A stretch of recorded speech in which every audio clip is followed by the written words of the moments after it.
দিনের আসা যাওয়া, কিন্তু কোনো কিছু হয়নি। এইভাবেই আমাদের চলছে। আজকে সকালে যখন এত পরিমাণে জল হয়েছে আমরা কেউ থাকতে পারছি না। সকালে ওনার কাছে এসেছি, উনি বলেছে আমি এর মধ্যে না, যা করবে বিধান মানে চেয়ারম্যান করবে। তো চেয়ারম্যানের কাছে গেছি, উনি বলেছেন ইনি সব কাটমানি খেয়েছেন, ইনি যা করেন ইনি করবেন, আমি কিছু জানি না। আজকে বলেছে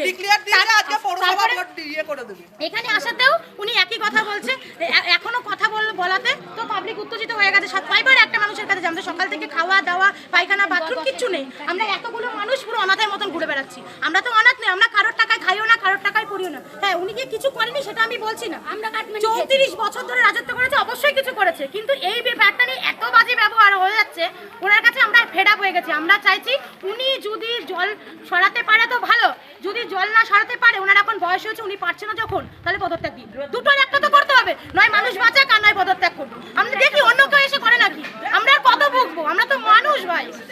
যাই হোক, এই আমাদের চাওয়া। নাম কি? মৌসুমী ঘোষ, কত নম্বর ওয়ার্ডের? 11 নম্বর ওয়ার্ডের খালের পাড়ে বাড়ি। ধরে এই পাইপের সমস্যা, উনি নিজে এই ড্রেনটা সাংশন করিয়েছে। উনি বলতে কে? আমাদের কাউন্সিলর পবিত্র কুমার ব্রহ্ম। উনি সাংশন করানোর পরে আমাদের জল যেখানে আগে 24 ঘন্টার মধ্যে নেমে যেত, সেটা এখন নামছে 48 ঘন্টা 75 ঘন্টা এরকম থেকে যাচ্ছে জল। আপনারা নিজেরা গিয়ে ওখানে ভিডিও করবেন, দেখবেন এখন তাই রয়েছে। ওনাকে যদি বলতে আসি, উনি উল্টে আমাদের বলে ওই ড্রেনের দায়িত্বে আমরা নেই, চেয়ারম্যান আছে।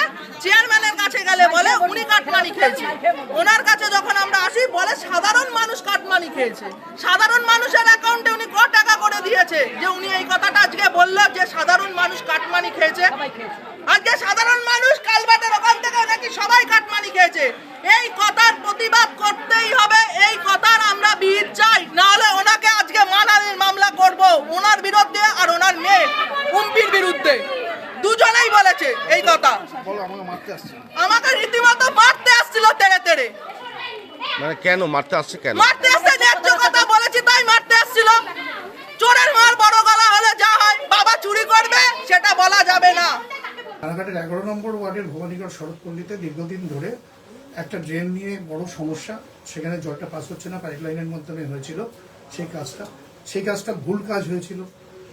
মানুষের বা বর্ষায় তারা মানুষগুলো অত্যন্ত বিপদগ্রস্ত হয়ে পড়ছেন। আমাদের সেখানে কাজ শুরু হয়েছে, পাইপগুলো তোলার দাবি ছিল, সেটাও শুরু করেছি, কিন্তু কালকের বৃষ্টি আজকের বৃষ্টিতে এলাকা প্লাবিত হয়। প্রায় কিছু বাড়ি কিছু এলাকা প্লাবিত হয়। তখন ওখানকার মানুষেরা আমার বাড়িতে আসে দল বেঁধে। সেই সময় এই বাড়িতে ছিলাম না, আমার মিসেস বাড়িতে নেই, ছেলেও নেই বাড়িতে তালা দেওয়া ছিল। আমি পাশের বাড়িতেই ছিলাম। যখন এরকম হচ্ছে আসছে শুনে আমাকে পাড়ার লোকরাই পাশের বাড়িতে রেখে দিয়েছিল। সেখান থেকে আমি খবর পেয়ে যখন আসি, ওদের সঙ্গে খুব ভালোভাবেই কথা হচ্ছে, সেটা আমার সিসিটিভি ফুটেজে আছে। সিসি ক্যামেরাটা কেউ নামিয়ে দিয়েছিল, কিন্তু বাকিগুলোতে সিসিটিভিতে পাওয়া যাবে। তাদের সঙ্গে যখন খুব সৌহার্দ্যপূর্ণ আলোচনায় চলছে, তাদের দাবি দাওয়া যেটা চলছে সেগুলো নিয়ে আলোচনা চলছে, কি করতে হবে কি করবো না সবই হচ্ছে। সেই সময়ে একজন কিন্তু ডিম ছোড়ে এবং আমার বাড়িতেও তার আগে ভাঙচুর করার চেষ্টা করে। এটা করেছে কতিপয় 2-3 জন, যাদের ব্যক্তিগত আমার উপর রাগ আছে। সেই ব্যক্তিগত ক্রোধ, আক্রোশ এবং তার যে কতখানি নির্মম বহিঃপ্রকাশ হতে পারে সেটা আমার পাড়ার লোক দেখেছে। আমি এটা ভেবে খুব গর্বিত যে আমার পাড়ার মহিলারা আজকে যদি না থাকতো তাহলে হয়তো এই 3-4 জন আমাকে শারীরিকভাবে হেনস্থা করতো, মারধর করতো।